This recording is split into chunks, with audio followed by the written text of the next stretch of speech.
Hey everyone, you're tuned into David Essel's Daily Video Boost, an exclusive online video community where you get a video a day, Monday through Friday, sent directly to your email address. This topic, spiritual rejuvenation, we're going to go into option number 4. How do we become spiritually rejuvenated?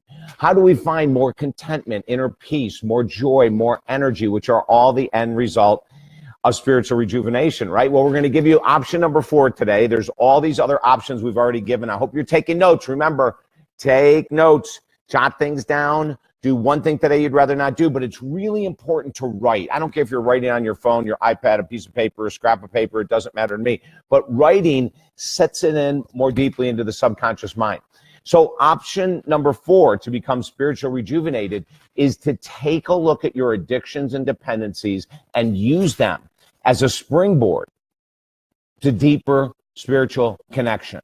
Millions of people do this on a daily basis. I don't care what you're addicted to, right? I don't care if you're addicted to alcohol, television, gossip, food, nicotine, drugs. It doesn't matter what you're addicted to or dependent upon. You can use that as a springboard to go deeper in your spiritual path. Now, I have a pretty radical example I'm going to give you of my life. I don't necessarily I encourage you to go to the depth that I had to go to, but the spiritual rejuvenation was mind-blowing. For 25 years, I was a raging alcoholic and a binge cocaine addict, and it eventually caught up with me. I needed to get help. I asked for help. I went into a treatment center, and after going through 3 days of detox, I was walking across campus, going to my little dorm where all the men were staying, and this guy came up to me and said, "Father Ron, the spiritual director, wants to talk to you." I had never heard of Father Ron. I said, "Okay, where do I go?" He told me. I went over. I was to find out that Father Ron was a Monsignor, one of the highest ranking levels that you can get to in the Catholic Church. He was a Monsignor and he was a spiritual director at this center. So I came in and I knocked on the door. He said, "Come in." I went to sit down. He goes, "Don't bother sitting down.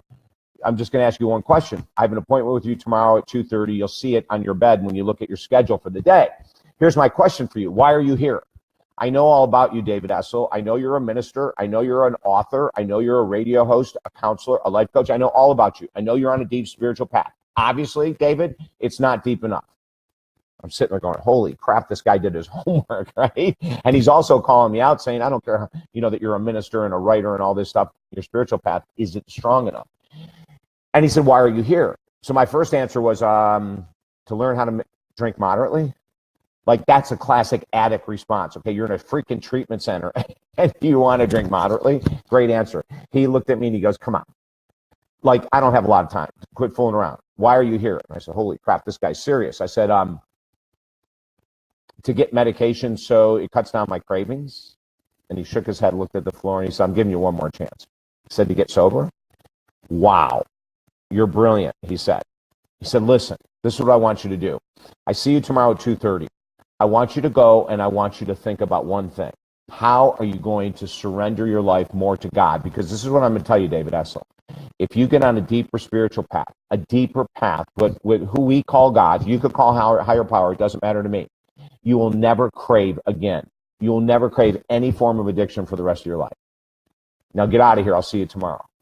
I put my stuff in my room and they had this little track to walk on. I walked on the track for 2.5 hours.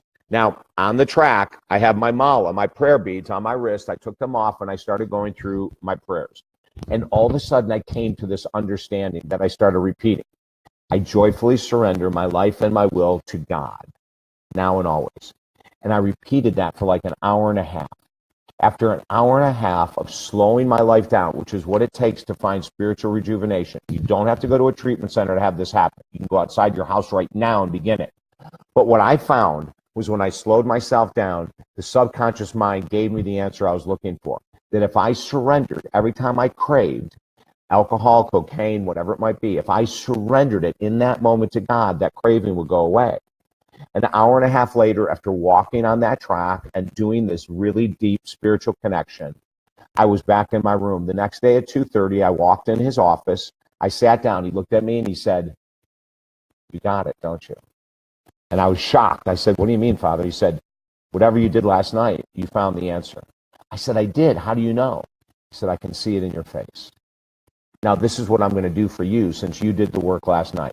For the next 30 days, outside of what you're going to do in the treatment center, there's one other guy who's like you. deeply spiritual, connected to God, but lost. I'm sitting here listening to the words going, holy crap. And he said, so I'm taking you two with me outside of the center. We're going to spiritual groups, prayer meetings, prayer groups, spiritual prayer meetings. I'm taking you all over our area and introducing you to a ton of people that truly have an outrageously deep spiritual connection, who do not crave anymore either. It was one of the most beautiful spiritual experiences I ever had in my life. It is still with me to this day, years later. I still follow the concepts of prayer on my prayer beads. I still surrender. I'm not perfect. I make errors. I've never gone back and out of like this incredible nervousness or anxiety or anger or rage or boredom to the addictions I had before. But I am not perfect. However, this has been a huge breakthrough for me. These are the type of things I'm sharing on these videos that I want you to experience. Take time. Is it an hour a day, 2 hours a day? Ask for guidance. Go find a spiritual teacher. Go find a priest, a minister. Go find a guru of some type that you can learn from in order to deepen your spiritual path. The end result? Zero cravings for any addiction in the world. Food, nicotine, alcohol, drugs, it doesn't matter. Television, it doesn't matter. Sex, it doesn't matter. Gambling, it doesn't matter.